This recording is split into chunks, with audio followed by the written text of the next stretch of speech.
주님의 이름으로 사랑하고 축복합니다. 예레미야서 52장의 오늘은 마지막 부분이 되겠습니다. 또 이어지는 말씀은 다음 주부터는 시가서인 전도서 말씀으로 함께 새벽 강해를 이어가도록 하겠습니다. 예레미야서 52장은 이제 유다의 마지막이네요. 멸망을 당합니다. 강한 나라가 와서 모든 것을 빼앗아가고 살육하는 그런 일이 일어나게 되었습니다. 우리가 조금 분단도 있었고, 그리고 이런 포로 생활, 그리고 무슨 그 통치에 의한 정복 생활, 이런 것을 하는 것을 보면 좀 비슷한 역사가 있다 이렇게 생각이 돼요. 특별히 오늘 아무 죄 없이 죽임을 당하고 나라를 구하기 위해 썼던 순국 선열들이 모여있는 또 독립기념관이 천안 지역에 있지 않습니까? 그런데 우리나라가 그 많은 피를 흘리고 독립투사들이 싸우고 했다고 해서 자국의 힘으로 사실상 유관순이 순국하고 열사가 이렇게 죽임을 당했지만 사실상 일본의 힘을 무너뜨리지는 못했죠, 실제적으로. 그리고 자국의 힘으로 독립도 이루지는 못했어요. 그러나 우리의 이 모든 정서상 조금 더 쓰면 다 회복했을 거라는 그런 희망은 가지고 있겠죠. 물론 그랬을 것 같습니다. 우리가 계속해서 태동이 있었고 나라를 회복시키고, 그러나 그 힘은 무력으로는 이길 수 없었던 것 같아요. 그런 면에서 보면 이스라엘, 유다의 모습도 어쩌면 그렇습니다. 다 멸망하고 패망해서 스스로 회복할 길은 없었어요. 그러나 그들이 지키고 있었던 것은 우리는 믿음이나 희망이라고 좀 볼 수 있겠죠. 믿는 이들이 있었기 때문에 우리도 믿음 가운데 기도하는 이들이 이 만세운동도 거의 절반 이상 30명 중에 16명이나 주도했고, 그리고 믿음이나 희망을 국민이 버리지 않았지만 이 유다도 끌려가고 바벨론의 포로 유수 생활을 하면서 그 기록들이 다니엘서도 그렇고, 그리고 에스더, 에스라, 느헤미야 이런 이 포로기 생활의 성경을 보면 그들이 믿음을 잃지 않고 있었던 것을 보고 그곳에서도 이 하나님의 도우심을 입은 것을 보게 됩니다. 비슷한 점이 뭐냐면 자국의 힘으로 나라가 회복되지 않았지만 다시 돌아오고 회복되어서 다시 성장시켜주는 희망이 있다라는 겁니다. 오늘 말씀 속에서 무엇을 보냐면 이 마지막 가운데 절대 놓치지 말아야 되는 것은 고통도 보고 아픔도 슬픔도 보지만 희망을 우리가 잃지 않았으면 좋겠습니다. 우리 그리스도에게는 희망이 있습니다. 우리 그리스도인들에게는 하나님을 향한 우리에게 주시는 그 은혜와 사랑을 잊지 않아야 된다는 그런 말씀을 오늘 함께 보게 됩니다. 먼저는 고통을 바라보지요. 오늘 본문의 24절에서부터 시작되는 것을 보니까 처참하죠. 다 끌려가서 포로도 돼서 앞에 갔는데 다 쳐죽임을 당했다고 이렇게 얘기를 하고 있습니다. 바벨론의 사령관이 결국은 다 잡아갔습니다. 27절 마침에는 되게 보십시오. 다 쳐죽였더라. 이와 같이 유다가 사로잡혀 본국에서 떠났더라. 이 본국에서 떠났더라라는 말씀을 보니까 세번역 성경으로 이렇게 되어 있어요. 유다 백성은 포로가 되어서 그들의 땅에서 쫓겨났다. 자기들의 땅에서 쫓겨난 일이 일어나요. 그러면 고통을 바라보면서 이 패망의 원인은 무엇인가 보면은 나라의 위기나 공동체 위기가 보면은 사실상 이 안에 문제들이 대부분 많이 있습니다.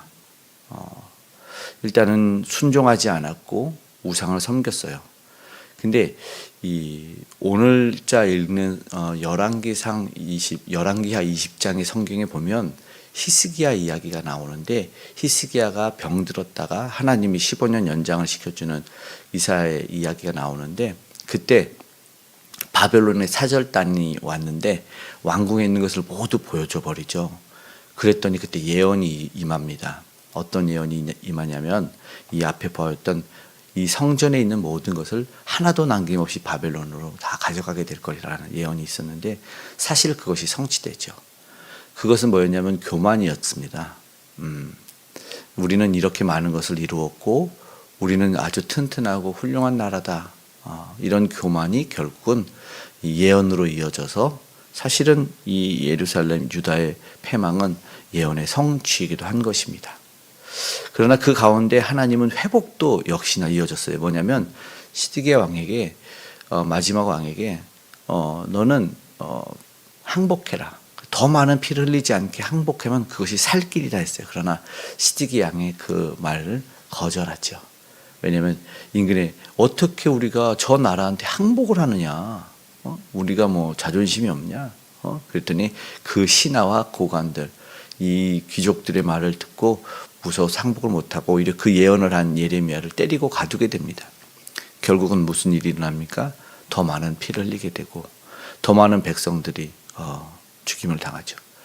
저도 참 지도자를 보게 되죠. 민족을 대표하는 지도자가 하나님의 말씀에 순종하지 않았고 자신이 독단적인 고집과 아직을 부리면 사실상 그런 일이 일어날 수밖에 없다는 것을 우리는 단편적으로 봅니다.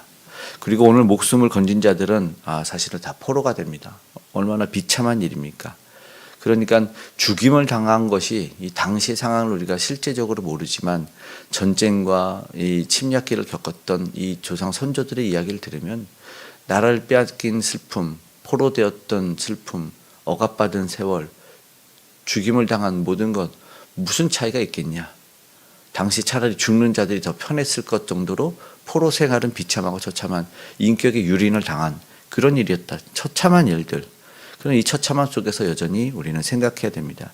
명령에 불순종했을 때, 하나님의 뜻에 온전히 쫓아 살지 못했을 때 바로 그런 일을 겪을 수 있다는 것을 기억하게 됩니다. 하나님의 자녀라고 해서 사실상 사랑이 무한하니까 죄져도 된다, 마음껏 살아도 된다가 아니라는 교훈을 보게 됩니다. 이 유다, 이스라엘 하나님이 아주 사랑한 민족이었다는 것을 기억하고 그 죄에 대한 값이 치러지는구나, 그것은 대가가 있다라는 건 우리가 분명히 보게 됩니다. 이런 고통을 바라보며 많은 생각과 기도를 하게 되었겠죠. 그러면서 오늘 우리가 이 이스라엘의 패망, 유다의 마지막, 예루살렘의 마지막을 보면서 예레미야의 마지막을 우리가 어떻게 바라봐야 되는가를 보게 된다면 이 31절에서 34절의 내용을 보면 이 앞의 내용과 좀 다른 게 뭐냐면 앞에는 마치 이 바벨론 왕이 주어인 것처럼 이야기를 하지 않았습니까? 28절 29절 보면 다 느부갓네살 왕이 28절 느부갓네살, 29절 느부갓네살, 30절 느부갓네살. 그러니까는 주어가 바뀌어서 역사가 끝난 것처럼 이제 유다의 역사는 없구나. 그들의 왕은. 이 사실상 앞에서 열왕기나 역대상 이런 데 보면은 다 왕으로 시작하지 않습니까? 다윗의 왕, 아하시아 왕 이렇게 시작되는데 여기는 보니까 이미 주어 자체가 이 느부갓네살 바벨론 왕인 것처럼 돼요. 그런데 갑자기 한번 31절에 유다 왕 여호야긴, 이거는 시드기야 이전의 왕이었는데 나오면서 37년 이렇게 이야기됩니다. 그러니까는 뭐냐, 끊겼던 유다의 역사가 아니라 지금 잠시 기억되는 역사가 있었다. 이게 뭐냐면 하나님에게서 기억되는 역사였죠. 모두 다 마친 것 같았지만 이 가운데 소망 없음으로 끝나지 않는다. 비참한 상황 속에서도 끝이 아니다라는 메시지를 오늘 우리에게 준다는 것입니다. 비록 하나님의 자녀들이 범죄하여 심판을 당했지만 그러나 그 가운데에서 여전히 하나님은 그 자녀들을 버리지 않았고 그들을 기억하고 있었다라는 것을 보게 됩니다. 어쩌면 예레미야서를 보면서 이 본문 속에서 크게 중요하지도 않은 것 같아요. 갑자기 이 느부갓네살 바벨론이 주어가 돼서 그들이 정복하고 모든 것을 빼앗아가고 있는데 갑자기 등장한 이 전전 왕이 등장을 하면서 무슨 이야기를 하고 있냐면 그가 복권이 된다라는 겁니다. 잡혀간 지 37년 모두에게 잊혀졌을 것 같았는데 바벨론의 땅에서 그가 복권되어서 마치 하나님의 보호하심을 받고 그 사랑과 그리고 하나님의 신실하심을 보여주는 것 같다는 것이죠. 그러니까 유다 왕의 역사가 끝난 것 같지만 다윗 왕가가 끝나지 않았다는 것을 보여주는 것입니다. 이건 뭐냐면 사실 소금의 언약, 변하지 않는 다윗 언약으로 하나님이 그 백성과 다윗 왕가와 했던 역사였다는 것입니다. 사려간 지 37년 한시도 잊지 않았다라는 것을 보고 그 연수를 하나님은 다 세고 계셨다라는 것을 보게 됩니다. 그러면서 중요한 것, 유다 왕조 다윗 왕가가 끝나지 않았다라는 메시지 속에서 그 약속을 기억하게 됩니다. 내가 이 다윗 왕가를 영원한 왕가로 세우겠다. 그러면서 우리는 사실상 영원히 오실 왕 그리스도를 생각하게 되는 것이죠. 메시아를 생각하게 됩니다. 영원히 세워질 왕, 그들이 소망했던 진정한 역사의 중심인 이 왕이 오시면 전혀 새로운 왕, 그를 통한 역사가 전개된다는 것을 생각합니다. 바로 그리스도가 오시는 것이죠. 유다의 왕가, 다윗 왕가 속에서 오셨던 그리스도가 오셨을 때 역시나 죄인의 역사는 끝이 났지만 은혜와 새 생명의 역사는 시작된다는 것을 우리는 기억했으면 좋겠습니다. 하나님은 절대 우리를 놓지 않습니다. 모든 것 끝난 것 같고 그 한파가 몰아쳐서 모든 것이 얼어붙는 것 같은 그 상황 속에서 절대 놓지 않고 계시다.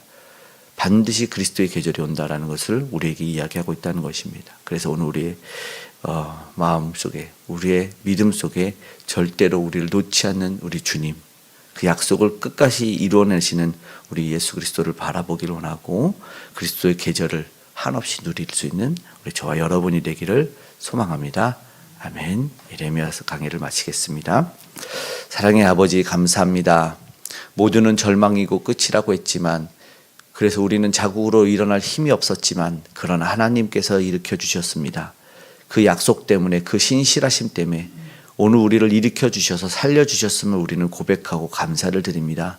주님, 이제 다만 우리의 죄악을 떨구고 우리의 교만과 불순종을 떨궈내고 우리 주의 사랑 안에 순종하며 다시 한번 진실된 사랑과 참된 고백을 우리 사랑의 아버지 하나님께 우리를 구원한 예수 그리스도께 올려드리는 우리가 되게 도와주시옵소서. 아직도 연약하고 무지하여 그 하나님의 사랑을 몰라 아버지 하나님 버리고 등지고 세상으로 나아가는 우리를 용서하여 주시고 그리고 저들에게 그 생명의 복음을 전하는 우리 선교사님들에게 이 복음을 전달하는 이들에게 은혜와 능력으로 붙들어 주셔서 한 영혼 한 영혼 더 구원할 수 있는 그런 놀라운 역사가 일어나게 하여 주시옵소서. 옳은 대로 인도하는 자 아버지 하나님께서 영원토록 빛나게 하시고 기억하신다고 말씀하셨던 것처럼 오늘도 그 생명의 구원의 역사가 일어나게 하시고 천국잔치가 일어나게 하여 주시옵소서. 이 나라 이 민족 가운데 세계 열방 가운데 하나님의 따스한 사랑의 빛이 따스한 바람이 오늘도 불어지길 간절히 소망합니다. 지금 아버지 하나님 추위를 겪고 아버지 몸과 마음으로 힘든 이들 하나님께서 위로하여 주시옵소서. 그 공동체 가운데 그 가정 가운데 그 교회와 나라와 민족 가운데 하나님의 돌보심의 역사를 다시 한번 경험케 하여 주시고 그 사랑이 하나님께 나올 수 있는 역사 일어나게 하여 주시옵소서. 아직도 교만을 놓지 못하고 자신들의 힘으로 무언가 해보려는 이 북녘의 우상들을 아버지 하나님 그 잘못된 세력을 하나님 무력화시켜서 아버지 하나님의 놀라우신 복음의 통일의 역사로 저들 또한 구원해 주시기를 원합니다. 함께 해주시고 우리가 소원하고 소망하는 기도의 제목에 응답되되 특별히 우리 귀한 다음 세대들 또 주의 교회를 향한 그 사랑들이 이루어질 수 있도록 역사하여 주시옵소서. 주님을 향한 그 뜨거운 사랑의 부흥의 역사가 일어나게 하시고 가정마다 놀라운 형통의 역사가 일어나게 하여 주시옵고 함께 하신 하나님으로 말미암아 건강케 하시고 모든 병마와 아버지와 원수마귀의 계계는 떠나가는 역사가 일어나게 하여 주시옵소서. 산업의 현장의 안전으로 지켜주시고 도우시는 은혜를 경험하며 오늘도 기쁘고 복된 날 우리 사랑하는 성도님들과 그렇게 동행하여 주시기를 소망하며 고마우신 예수님의 이름으로 기도드리옵나이다. 아멘.